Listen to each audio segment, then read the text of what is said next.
തൊഴിൽ തട്ടിപ്പിനിരയായി 4ഓളം ചെറുപ്പക്കാർ ഒരു മാസത്തോളമായി ഒരു ടെറസിന്റെ മുകളിൽ താമസിച്ചു വരികയാണ്. പറയൂ, എന്താണ് സംഭവിച്ചത്? ഫേസ്ബുക്കിൽ നിന്നാണ് ഞങ്ങൾ ആ ഏജന്റിനെ പരിചയപ്പെട്ടത്.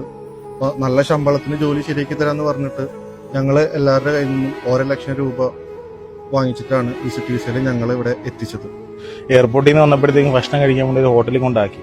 ഫുഡ് കഴിച്ചിട്ട് ഞങ്ങൾ വന്നപ്പോഴത്തേക്കും വണ്ടിയിൽ അയാളും ഇല്ല. നമ്മുടെ പാസ്പോർട്ട്, ബാക്കിയുള്ള ചെലവിനുള്ള പൈസ എല്ലാം വണ്ടിക്കകത്തായിരുന്നു. ഞങ്ങളുടെ ഫോണും രേഖകളും എല്ലാം ബാഗിനകത്തായിരുന്നു. എല്ലാം അത് നഷ്ടപ്പെട്ടു. മുന്നോട്ടേക്ക് എങ്ങനെ പോകണമെന്ന് അറിയില്ല. ഇവിടെ ഞങ്ങൾ പേടിച്ചിട്ടാണ് ഇവിടെ കഴിയുന്നത്. അതുപോലെ തന്നെ ഫുഡിനും വലിയ ഇതിലാണുള്ളത്. ഇതുപോലെയുള്ള ഓൺലൈൻ ചതിക്കുഴികൾ പെടാതിരിക്കാൻ ചെറുപ്പക്കാർ വളരെയധികം ശ്രദ്ധിക്കേണ്ടതാണ്. എടാ, അത് പഴയ കുബൂസാ. എക്സ്പയർ എല്ലാം ആയിട്ടുള്ളൂ. കഴിച്ചാൽ വിശപ്പ് മാറുമല്ലോ.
നീ ചത്തില്ല അല്ലടാ.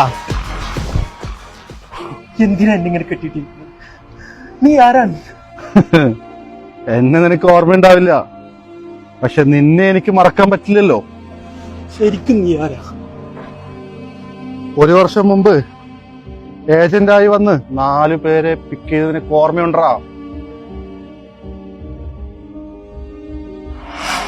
നിങ്ങൾ ആ ബാഗൊക്കെ വണ്ടിയിൽ വെച്ചിട്ട് ഇതാ ആ കാണുന്ന ഹോട്ടലിൽ പോയിട്ട് ഭക്ഷണം ഓർഡർ ചെയ്തു.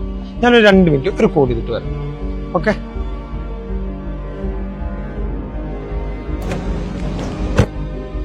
നല്ല ഫുഡ് എടാ, നമ്മുടെ വണ്ടി ആളെയും കാണുന്നില്ലല്ലോ. ഇവിടാ നമ്മുടെ ബാഗും സാധനവും പാസ്പോർട്ട് എല്ലാം വണ്ടിക്കകത്ത് പോയി. അന്ന് പോയത് 4 പേരുടെ ജീവിതം ചതി ഒളിപ്പിച്ച് പാവങ്ങളെ വഞ്ചിച്ച് നടക്കണം നിന്റെ മുകളില്. പടച്ചോന്റെ കണ്ണെന്നുള്ള കാര്യം നീ മറന്നല്ലേ? നീ ധൈര്യമായിട്ട് ഇരിക്കും. ഇതൊക്കെ നമ്മൾ കുറെ കണ്ടതാ. ഒന്ന് പേടിക്കാതെ നിൽക്കുക. ഒരു മണിക്കൂറോ? എടാ, നമ്മളെ പാസ്പോർട്ടും ബാഗൊക്കെ ആയിട്ട് കടന്നു കളഞ്ഞില്ലേ? അവനിന്ന് ഷോപ്പിൽ വന്നിട്ടുണ്ടായിരുന്നു. എന്നെ അവന് മനസ്സിലായില്ല. വീണിടത്ത് നിന്നും ജീവിതം കെട്ടിപ്പടുത്തുയർത്തുമ്പോ മുന്നിൽ നിന്റെ മുഖം മാത്രമായിരുന്നു. നിന്നെ കണ്ടെത്താൻ കഴിയില്ല എന്ന് കരുതിയോ? നാളെ രാത്രി 11 മണിക്ക് ഹമോട്ടോണിലെ 100 മജിലിസിൽ വെച്ച് നമുക്ക് കാണാം. ഓക്കെ? എടാ, നാളെ രാത്രി ഹമോട്ടോണ് 100 മജിലിസില് 11 മണിക്ക് അവനൊരു മീറ്റിംഗ് അറേഞ്ച് ചെയ്തിട്ടുണ്ട്. അവന് ഫോണ് പറയുന്നത് ഞാൻ കേട്ടതാണ്.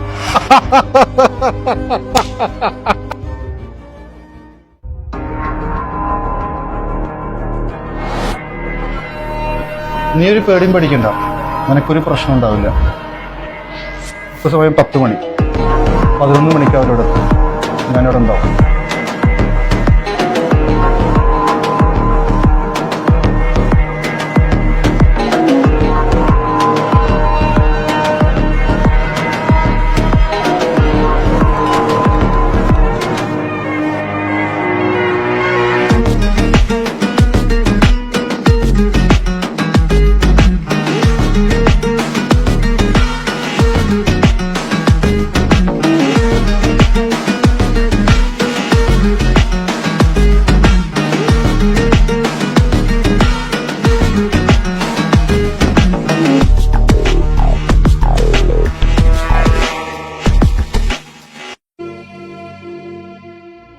തെളിവില്ലാത്ത ഈ കേസിന്റെ കോടതി ഞാനാണ്.